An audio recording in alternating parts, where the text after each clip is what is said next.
You won't believe how powerful toothpaste can be until you see the last trick. 1. Mix toothpaste with dish soap for a mirror that sparkles after a single wipe. 2. Mix rice grains with toothpaste and you've got a strong adhesive.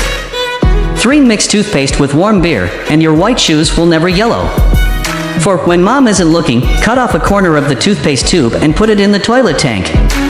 The toilet will stay fresh smelling for over a year. 5. What to do with white clothes that have yellowed over the summer. Place the clothes in a basin, add some laundry detergent, 5 centimeters of toothpaste, a little bit of salt, and lukewarm water, about 50 degrees. Soak for 10 minutes, give it a gentle rub, and you'll have a brand new looking piece of clothing. 6. Mix Sprite and toothpaste in a bowl until well blended.